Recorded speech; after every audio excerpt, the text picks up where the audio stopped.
하나님의 말씀을 받들어 봉독할 때에 살아계신 하나님의 음성을 들으시기 바랍니다.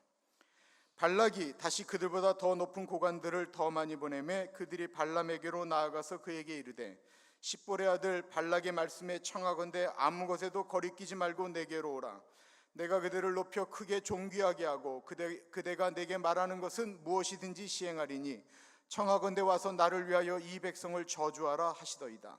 발람이 발락의 신하들에게 대답하여 이르되 발락이 그 집에 가득한 은금을 내게 줄지라도 내가 능히 여호와 내 하나님의 말씀을 어겨 덜하거나 더하지 못하겠노라. 그런즉 이제 너희도 이 밤에 여기서 유숙하라. 여호와께서 내게 무슨 말씀을 더하실지 알아보리라.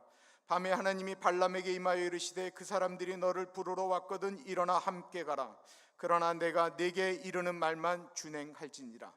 발람이 아침에 일어나서 자기 나귀의 안장을 지우고 모압 고관들과 함께 가니 그가 감으로 말미암아 하나님이 진노하심으로 여호와의 사자가 그를 막으려고 길에 서니라. 발람은 자기 나귀를 탔고 그의 두 종은 그와 함께 있더니 나귀가 여호와의 사자가 칼을 빼어 손에 들고 길에 선 것을 보고 길에서 벗어나 밭으로 들어간지라. 발람이 나귀를 길로 돌이키려고 채찍질하니 여호와의 사자는 포도원 사이 좁은 길에 섰고 좌우에는 담이 있더라. 나귀가 여호와의 사자를 보고 몸을 담에 대고 발람의 발을 그 담에 짓누름에 발람이 다시 채찍질하니 여호와의 사자가 더 나아가서 좌우로 피할 데 없는 좁은 곳에 선지라. 나귀가 여호와의 사자를 보고 발람 밑에 엎드리니 발람이 노하여 자기 지팡이로 나귀를 때리는지라. 여호와께서 나귀의 입을 여시니 발람에게 이르되 내가 당신에게 무엇을 하였기에 나를 이같이 3번을 때리느냐. 발람이 나귀에게 말하되 내가 나를 거역하였기 때문이니 내 손에 칼이 있었다면 곧 너를 죽였으리라. 나귀가 발람에게 이르되 나는 당신이 오늘까지 당신의 일생 동안 탄 나귀가 아니냐. 내가 언제 당신에게 이같이 하는 버릇이 있었더냐. 그가 말하되 없었느니라. 오늘은 우리의 삶을 붙들고 있는 중심추는 예수 그리스도라고 하는 제목으로 은혜를 나누고자 합니다. 1992년 미국의 아주 유명한 요트 향해사 마이클 플랜트라고 하는 분이 뉴욕을 떠나서 프랑스로 가는 대서양 요트를 가지고 해협을 건너는 그 일을 단독으로 행하였습니다. 이 마이클 플랜트라고 하는 분은 워낙 유명한 요트 조종사였습니다. 그는 혼자 요트를 몰고 세계를 일주했던 유명한 분이었습니다. 더군다나 그가 1992년에 탔던 그 요트는 당시 최고의 기술진들이 이 플랜트와 같이 만든 특별한 요트였을 뿐만 아니라 이 플랜트가 그 옛날에 92년도에 자기의 무전기를 가지고 4번을 신호를 보내면 인공위성이 받아서 이 마이클 플랜트의 요트가 어디 있는지를 추적할 수 있도록 만들었습니다. 그러니까 마이클 플랜트를 비롯한 그의 가족들, 그의 친구들, 그를 아는 모든 사람들은 이번 뉴욕에서부터 프랑스까지 가는 이 요트 여행은 아무 문제가 있을 것이다라고 생각하는 사람은 아무도 없었습니다. 그런데 마이클 플랜트가 뉴욕을 떠난 지 11일 만에 완전히 연락이 두절되었습니다. 무전도 안 잡히는 것입니다. 요트에 문제가 발생하였습니다.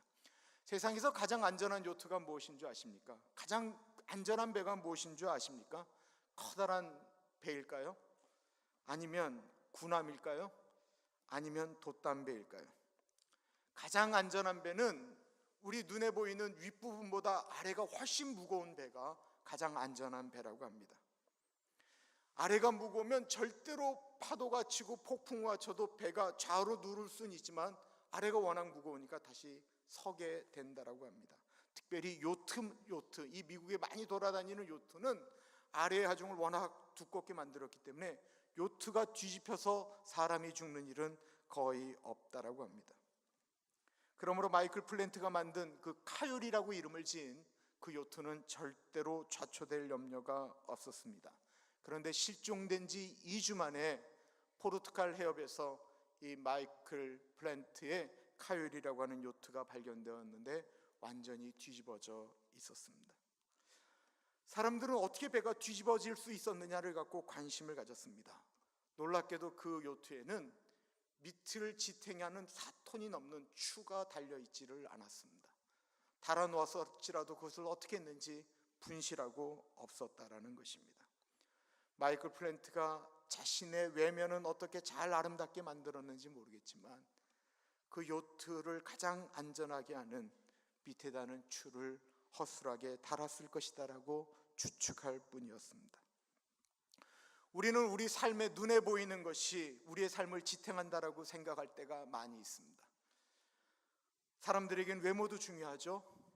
가진 것도 중요하죠. 지식도 중요하죠. 학벌도 중요하죠. 그 모든 것들이 우리의 삶을 지탱할 거다라고 이야기를 하지만 실제로 우리의 삶을 지탱하는 것은 보이지 않는 영역입니다.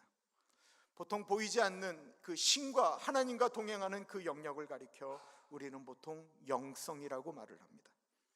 영성은 그렇다고 할 때 영적 체험을 많이 한 사람이 영성이 깊다, 그거 아닙니다. 방언으로 기도하고 많이 기도하고 혹이나 신령한 체험을 하고 예언을 하고 어떠한 것들을 경험했다고 하면 그분이 하나님과 아주 가까울 것이다라고 생각하는데 그렇지 않습니다. 저는 한국에서는 정말 내노라 하고는 그런 분들하고만 교제하며 지냈었습니다. 귀신을 쫓아내는 것을 다반사로 하는 분들, 사람의 기도를 풀고 예언을 하고 하는 분들, 병자를 일으키는 분들과 수많은 교제를 하였습니다. 그런데 그런 분들 중에 놀랍게도 돈 문제 때문에 넘어진 분들이 많이 있었고, 이성 문제 때문에 넘어지고 여러 가지 문제 때문에 넘어져서 결국은 사역을 못하는 분들을 많이 보았습니다.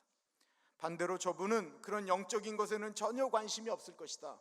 기도도 그냥 어느 정도 하고 그냥 끝을 내고 드러나는 신앙 같은 것도 그냥 밖에 일 열심히 하고 교회는 어느 정도로밖에 하지 않는데, 놀랍게도 그분의 삶에 영적인 능력이 나타나고 그분의 삶에 주변에 있는 사람들에게 좋은 영향력을 미치고 정말 신앙적으로 흔들릴 만한 그 순간에 흔들리지 않는 분들을 많이 보았습니다. 영성이라고 하는 것, 우리 눈에 보는 것으로 말할 수 없다라고 하는 것입니다. 이스라엘 민족이 가나안을 정복하기 바로 직전에 지금의 이스라엘 땅 동편에 있었던 나라가 아모리하고 그리고 한 나라가 바사라고 하는 나라였습니다. 바산이라고 하는 나라였는데, 이스라엘이 가나안 땅을 치기 전에 아모리를 치고 바산을 치어서 거기를 정복하였습니다. 바로 그 밑에 있었던 나라가 모압이라고 하는 나라입니다. 그런데 하나님께서 모압, 암몬 이 두 나라는 에돔, 이 세 나라만큼은 하나님께서 건드리지 말라고 했던 나라입니다. 왜냐하면 에돔은 아브라함의 손주 야곱이 낳은 야곱의 형 에서가 세운 나라였고, 모압과 암몬은 아브라함의 조카였던 롯의 자녀들이 만든 나라였기 때문에 그렇습니다. 그러므로 그 나라는 가만히 있어도 이스라엘이 쳐들어갈 염려가 없었는데, 이 아모리와 바산이 무너질 때 바로 그 밑에 있었던 모압 왕이 너무나도 불안한 것입니다. 그래서 이 모압 왕이 꾀를 냈습니다. 그것은 당대 가장 영성이 뛰어나다라고 하는 발람이라고 하는 선지자에게 이스라엘을 저주해달라고 부탁을 한 것입니다. 오늘 본문에 나오는 이 발람이라고 하는 분은 우리 눈에 보기에 영성이 엄청나게 뛰어난 것처럼 보입니다. 이분은 하나님과 대화를 하는 사람이었습니다. 하나님의 뜻이 무엇인지를 분별할 줄 아는 사람이었습니다. 얼마나 대단한지 어제 본문에 보면 발람이 축복을 하면 그 사람이 축복을 받고 발람이 저주하면 그 사람이 저주를 받는다라고 하는 소문이 메소포타미아 금동에 다 소문이 날 정도로 대단한 사람이었습니다. 그런데 이 사람은 오늘 본문에 보면 겉에 보이는 모습은 그렇게 영적인 것 같은데 내면에 있는 진짜 영성은 그렇지 못했다라고 하는 사실을 우리는 알게 됩니다. 이 발람이 사는 불돌이라고 하는 것은 모압에서 굉장히 먼 수백 마일 떨어져 있는 곳이었습니다. 아주 먼 거리였지만 모압 왕 발락은 엄청난 보물을 가지고 이 발람을 찾아갑니다. 하나님을 믿는 발람이지만 그 보물을 보니까 마음이 흔들렸습니다. 하나님의 뜻이 무엇인지 기도하지 않아도 알 것 같은데 보물을 보자 그들을 바로 보내지 말고 오늘 하룻밤 여기서 주무십시오. 내가 하나님께서 뭐라고 하는지 기도해 본 다음에 당신들한테 이야기하겠습니다 라고 이야기했습니다. 생각해 보세요. 하나님을 섬기는 사람이 하나님의 백성을 저주해 달라고 하는 것을 하나님 앞에 여쭈어야 알 수 있습니까? 그럼 여쭙지 않아도 알 수 있습니다. 모든 것들을 다 하나님께 기도하라고 하는데 이건 상식적인 거잖아요. 하나님 거절하실 거 뻔해요. 그런데 하나님 앞에 기도하는 거예요. 왜 기도해요? 그 금은 보화가 갖고 싶었기 때문에 그렇습니다. 그런데 하나님께서 그들은 내가 축복된 민족이니까, 축복하는 민족이니까 너 보고, 발람 보고 저주하지 말라고 합니다. 그러자 그 다음 날 발람이 얘기합니다. 하나님이 이스라엘 민족은 저주하지 말라고 합니다. 돌아가십시오 하면서 첫 번째 유혹을 이겼습니다. 그러자 모압 왕 말락이 더 많은 신하들, 더 높은 신하들, 더 많은 보물들을 가지고 다시 찾아오게 됩니다. 15절에 보세요. 발락이 다시 그들보다 더 높은 고관들을 더 많이 보내매 그들이 발람에게로 나아가서 그에게 이르되 십볼의 아들 발락의 말씀에 청하건대 아무 것에도 거리끼지 말고 내게로 오라. 내가 그대를 높여 크게 존귀하게 하고 그대가 내게 말하는 것을 무엇이든지 시행하리니 청하건대 와서 나를 위하여 이 백성을 저주하라 하시더이다. 더 높은 사람들을 더 많이 보내고 내가 그들을 더 많이 높여 더 크게 존귀하게 하고 그대가 원하는 것을 뭐든지 다 들어주겠다라고 말을 합니다. 사단은 절대로 멈추지 않습니다. 더 크게, 더 많이, 더 좋게, 더 힘있게 라고 하는 말로 사람 발람을 흔들기 시작합니다. 우리들은 더라는 말에 흔들립니다. 이것들은 다 눈에 보이는 것입니다. 사람들은 이 눈에 보이는 것들이 행복이다라고 말을 합니다. 높이 올라가는 것이 축복이라고 말을 합니다. 그리고 그것을 마귀는 예수님을 시험할 때도 사용하였습니다. 사람들은 이 더에 속아서 정작 소중한 것을 잃어버립니다. 더 크게 가지고 더 크게 만들고 더 올라가고 또 올라가고 그러는 중에 내면을 채우는 일에 실패합니다. 예수님께서 누가복음 12장 15절에 말씀하십니다. 사람의 생명이 그 소유의 넉넉함에 있지 아니하니라.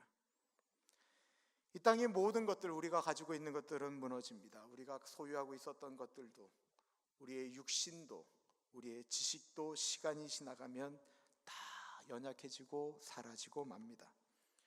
저희 교회 수정 아파트, 플라워 아파트에 사셨던 어른들이 사시는 곳 800평도 남짓 안 되는 작은 곳인데 그 어르신들이 젊었을 때도 그런 곳에 사셨다고 생각하지는 않으실 것입니다.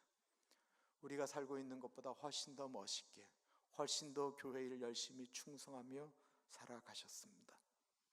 나이가 드니까 그렇게 큰 것이 더 이상 필요 없을 뿐만 아니라 그 큰 집을 돌아다닐 수도 없습니다. 이제는 하나님 나라 큰 집을 생각하고 살아야 됩니다. 이것이 우리의 인생입니다. 머릿속에 얼마나 많은 지혜와 지식이 있었는지 가만히 옛날 얘기들을 들어보면 정말 한 교회들을 들었다 놨다 하셨겠다라는 생각도 듭니다. 그러나 지금은 그 모든 것들도 다 내려놓으셔야 합니다. 더더더 하지 않아도 행복한 가정이 있는가 하면 여전히 욕심을 내도 불행한 가정들이 있습니다. 우리 안에 가장 필요한 것이 있다고 한다면 그것은 무엇입니까? 우리를 부욕케 하시는 예수 그리스도입니다. 영원한 사랑, 영원한 생명, 영원한 집. 예수님을 소유했으면 다 소유한 것입니다. 왜냐하면 예수님을 소유하면 이 세상에서도 축복된 삶을 살고 죽어서도 더 큰 축복을 받는 것이 예수 믿는 사람의 삶이기 때문에 그렇습니다. 예수님은 마치 요트에 흔들리지 않는 추 같은 역할을 감당합니다. 예수님 붙들고 사시는 가정은 비가 나고 창수가 나도 흔들리는 것 같지만 중심 잡고 살아갈 수 있지만 겉은 멀쩡하고 화려하고 멋진 삶 같지만 예수님 안 계신 집은 모래 위에 지은 집과 같기 때문에 그렇습니다. 발람은 하나님과 교제하는 멋진 사람인 것 같았지만 그의 마음에 욕심이 들어오기 시작하자 이미 흔들리기 시작합니다. 18절부터 보세요. 발람이 발락의 신하들에게 대답하여 이르되 발락이 그 집에 가득한 은금을 내게 줄지라도 내가 능히 여호와 내 하나님의 말씀을 어겨 덜하거나 더하지 못하겠노라. 그런즉 이제 너희도 이 밤에 여기서 유숙하라. 여호와께서 내게 무슨 말씀을 더하실지 알아보리라. 발람이 그들이 가져온 은금을 보면서 말합니다. 이것 말고 그 집에 있는 것 다 다 준다고 할지라도 하나님이 하셨던 말씀 더하거나 뺄 수 없습니다. 그 큰 돈 앞에서 중심을 잡는 것 같습니다만 아닙니다. 그는 보물을 가지고 온 사람들에게 그만 돌아가라라고 이야기해야 됩니다. 그런데 그렇게 말을 못합니다. 여러분들 여기서 주무세요. 하나님이 지난번에는 그렇게 말씀하셨지만 내가 기도하면 또 하나님이 더해서 뭐라고 말씀하실지 모르겠으니 하루만 더 기다리세요. 벌써 그의 말에는 타협이 있습니다. 어제 본문 말씀 12절에 보면 이미 정확하게 하나님의 뜻을 밝히셨습니다. 하나님이 발람에게 이르시되 너는 그들과 함께 가지도 말고 그 백성을 저주하지도 말라. 그들은 복을 받을 자들이니라. 이미 하나님의 뜻을 알고 있었습니다. 그럼에도 불구하고 그날 밤에 끈질기게 하나님을 괴롭히며 기도합니다. 하나님의 뜻을 뻔히 알고 있으면서도 그는 그렇게 진행해 나갑니다. 그러자 하나님이 놀랍게도 허락을 하십니다. 20절을 보십시오. 밤에 하나님이 발람에게 임하여 이르시되 그 사람들이 너를 부르러 왔거든 일어나 함께 가라. 그러나 내가 내게 이르는 말만 준행할지니라. 하나님은 이미 허락하지 않아도 발람이 흔들리고 있다라고 하는 사실을 알았습니다. 하나님의 하는 심판 가운데 가장 무서운 것이 무엇인 줄 아십니까? 내버려 두는 것입니다. 성경에 보면 모세와 붙었던 바로 왕, 이집트의 바로 왕이 마음이 강팍하여졌다라고 이야기하고 있습니다. 하나님이 강팍게 하셨다라고 말씀하고 있습니다. 원어적인 것은 다릅니다. 하나님이 그들이 강팍한 바로의 마음을 그대로 내버려 둔 거예요. 그 마음이 강팍하게 움직이는 대로 하나님께서 전혀 간섭하지 않았다라는 거예요. 그게 무서운 거예요. 우리가 잘못할 때 때려서라도 회복하시는 것이 중요한 거지 내버려 두는 것처럼 무서운 심판이 없다라는 것입니다. 로마서 1장에 보면 내버려 두는 것이 얼마나 무서운 건지를 이렇게 말씀하고 있습니다. 또한 그들이 마음에 하나님 두기를 싫어하며 하나님께서 그들을 그 상실한 마음대로 내버려 두사 합당하지 못한 일을 하게 하셨으니 곧 모든 불의, 추악, 탐욕, 악의가 가득한 자요 시기, 살인, 분쟁, 사기, 앗독이 가득한 자요 수근수근하는 자요 비방하는 자요 하나님께서 미워하시는 자요 능욕하는 자요 교만한 자요 자랑하는 자요 악을 도모하는 자요 부모를 거역하는 자요 우매한 자요 배악하는 자요 무정한 자요 무자비한 자라. 그들이 이같이 일을 행하는 자는 사형에 해당한다고 하나님께서 정하심을 알고도 자기들만 행할 뿐만 아니라 또한 그런 일을 행하는 자들을 옳다 하느니라. 하도 발람이 그렇게 이야기하니까 하나님이 그냥 내버려 두시며 가라고 하셨습니다. 그러면서도 단서를 주십니다. 내가 너에게 말하라고 한 것만 전하라고 말씀하십니다. 발람이 그렇게 하겠다라고 하나님 제가 꼭 그렇게 하겠습니다. 하나님이 저에게 주신 말씀 가하지도 더하지도 않고 그 말씀만 전하고 오겠습니다 라고 고백하였습니다. 그리고 아침이 되었습니다. 21절 22절에 보면 발람이 아침에 일어나서 자기 나귀의 안장을 지우고 모압 고관들과 함께 가니 그가 감으로 말미암아 하나님이 진노하심으로 여호와의 사자가 그를 막으려고 길에 서니라. 발람은 자기 나귀를 탔고 그의 두 종은 그와 함께 있더니 발람의 마음이 그대로 전달되어지는 단어가 있다면 아침에 일어나서라고 하는 말입니다. 아침에 일어나자마자 그는 떠날 준비를 다 하고 있습니다. 하나님의 마음이 어떠실지 그는 고민하지 않았습니다. 아버지를 사랑하고 아버지의 마음에 들도록 내가 행동하겠다라고 하는 것이 전혀 느껴지지 않습니다. 그의 겉으로 드러나 있는 하나님과 대화하는 것이 아닌 그의 내면 안에 무엇이 있는지가 드러나고 있는 단어는 아침에 일어나서라고 하는 단어입니다. 그는 들떠 있습니다. 하나님이 원하시는 것은 떠나지 않는 거였지만 그는 떠나기를 원하고 있습니다. 22절이 좀 표현이 모호합니다. 하나님이 가라고 하시고는 하나님이 진노하셔서 여호와의 사자가 길을 막았다라고 하는 것입니다.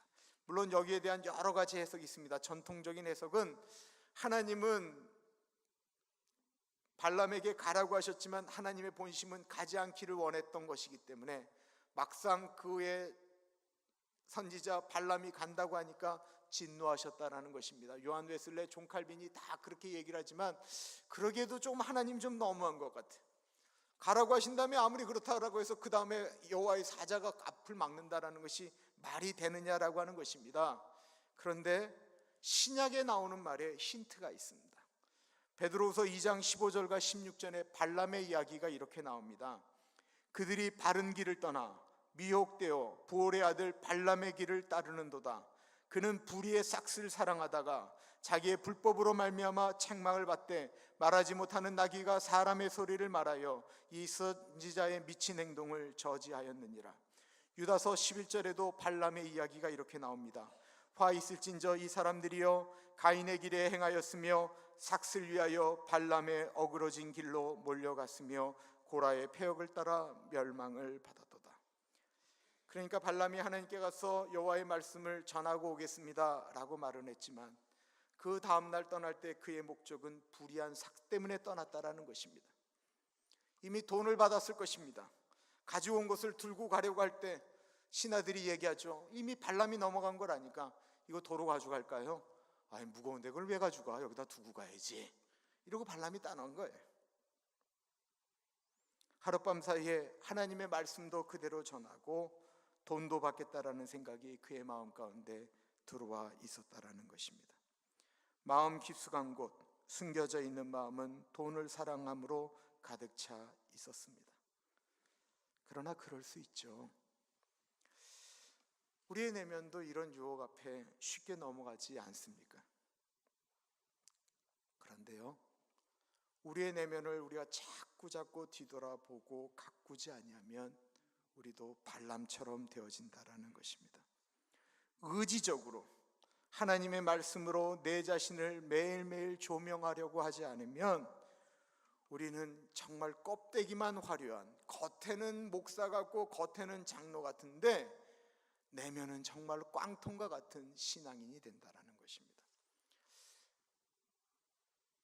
아내를 사랑하는 것, 남편을 사랑하는 게 그게 감정적으로 되어집니까?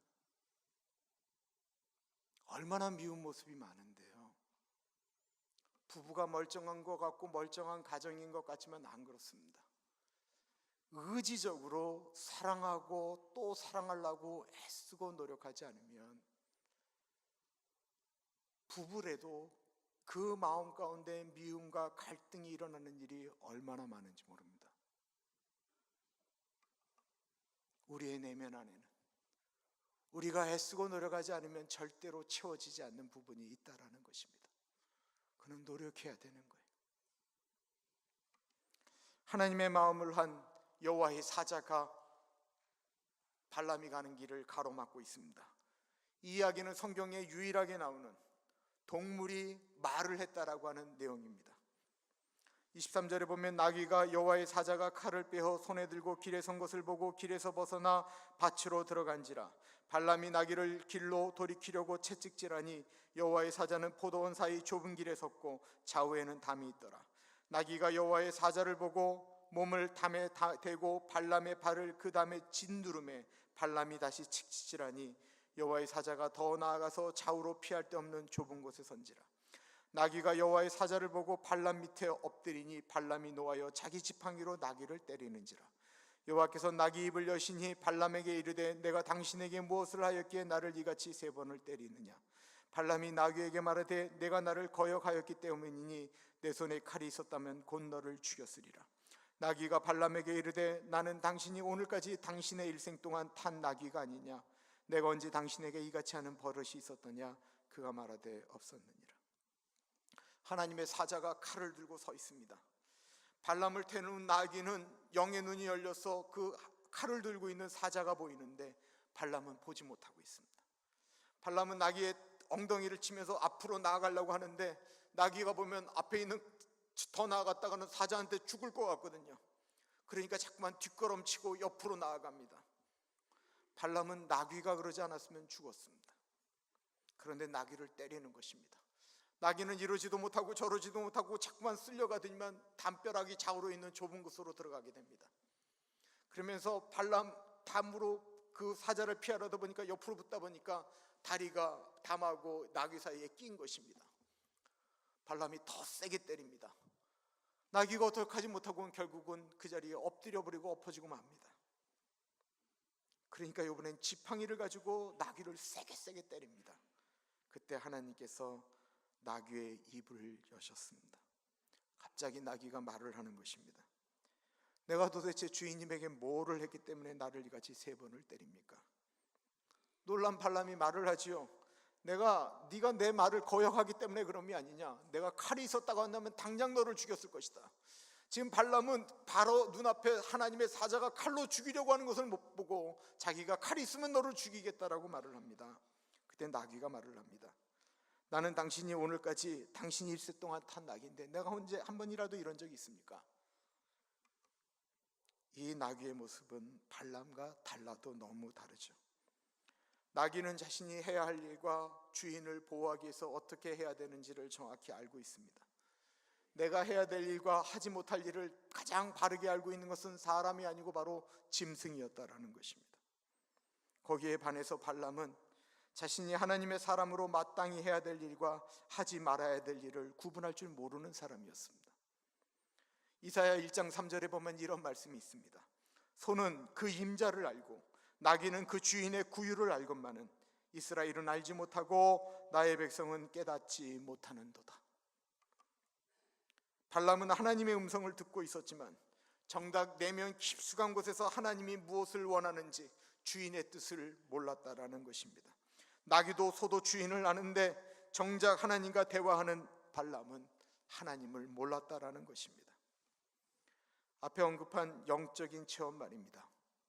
영적인 체험은 절대로 영성이 아닙니다. 여러분, 세상에 홍해를 가르는 일을 경험할 수가 있습니까? 우리가 한번 저 태평양으로 나가는데 태평양이 갈라지면서 우리가 거기를 걸어 들어간다고 한번 생각해 보십시오. 옆으로 물기둥이 세워졌습니다. 고래가 들어갔다 더 나오지 못하고 돌아가는 것을 우리가 보면서 걸어갑니다. 세상에 그런 놀라운 광경이 어디 있습니까? 그런데 그 놀라운 영적 체험을 한 3일 후에 마라라고 하는 곳에서 이스라엘 사람들이 우리가 쓴물 때문에 죽겠다고 하면서 돌아가겠다라고 이야기합니다. 모세가 보이지 않았던 기간이 40일이었습니다. 40일 기간 동안에도 이스라엘 민족에게는 구름 기둥이 있었고 불 기둥이 있었고 만나가 내렸습니다. 그런데 그 40일 동안 이스라엘 사람들은 우리를 인도할 신을 만들겠다라고 금송아지를 만들었습니다. 제자들의 삶은 매일 영적 체험이었습니다. 무리를 걸으시는 예수님을 경험하였습니다. 매일 가는 곳마다 온갖 병자들을 다 회복시키시고 귀신을 쫓아내시는 예수님을 날마다 경험하였습니다. 자신들이 떼내는 물고기 2마리와 보리떡 5개가 5,000명을 먹이고 12광주리를 남기는 일을 그들은 경험하였습니다.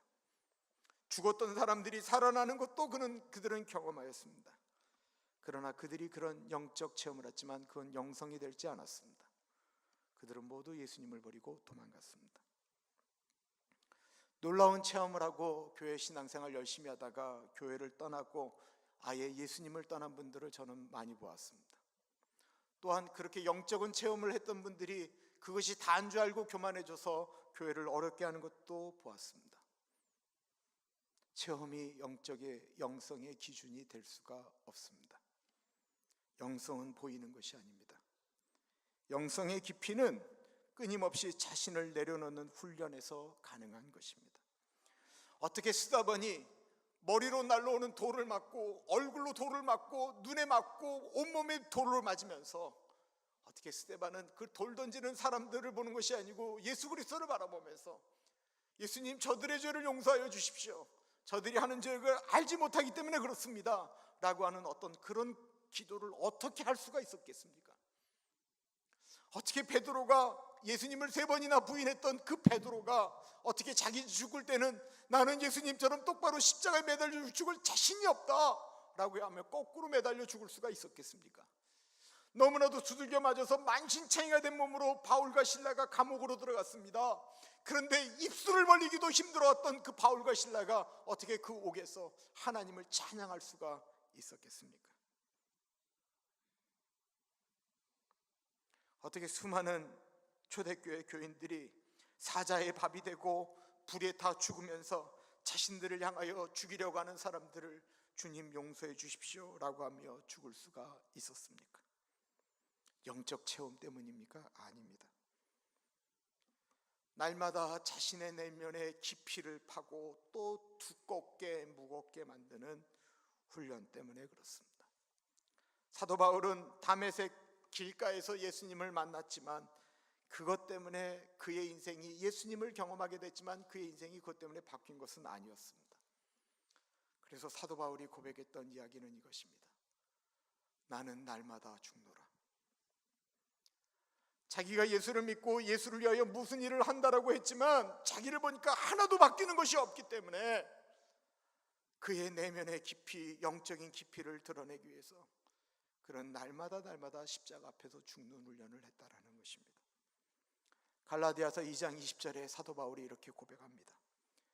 내가 그리스도와 함께 십자가에 못 박혔나니 그런즉 이제는 내가 사는 것이 아니요 오직 내 안에 그리스도께서 사시는 것이라. 이제 내가 육체 가운데 사는 것은 나를 사랑하사 나를 위하여 자기 자신을 버리신 하나님의 아들을 믿는 믿음 안에서 사는 것이라. 날마다 주님 앞으로 나아가서 훈련하지 않으면 우리는 멀쩡한 것 같지만 어려움이 올 때 우리는 그 실체가 드러날 수밖에 없습니다. 관계 때문에 힘들어하고 일하는 것이 힘들고 할 때 과연 그것 때문에 나의 안에 있는 것들이 쏟아져 나온다고 생각되어질 때 내 안에서부터 나오는 것이 예수 그리스도인지 아니면 나의 옛 자아인지를 생각해 보십시오.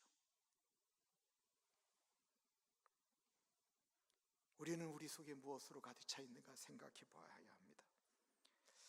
내 안에 예수 그리스도, 세상의 소망 되시는 예수 그리스도로 가득하게 될 때 우리는 다른 사람의 말에, 다른 사람들의 행동에도 정말로 난파되지 않고 뒤집어지지 않고 인생의 향로를 그래도 갈 수 있는 그리스도인이 되는 것입니다. 그리고 우리가 그것을 결심하게 될 때 하나님은 우리에게 약속하십니다. 네가 그 마음을 가진 것만으로도 내가 너의 연약함을 안다. 네가 흔들리는 것 안다. 그러나 내가 너와 함께 하겠다라고 약속하십니다. 하나님의 손을 붙드십시오. 내 부족함을 하나님께 아뢰십시오. 지금 나의 갖고 있는 내 안에 있는 것으로 만족하지 마십시오.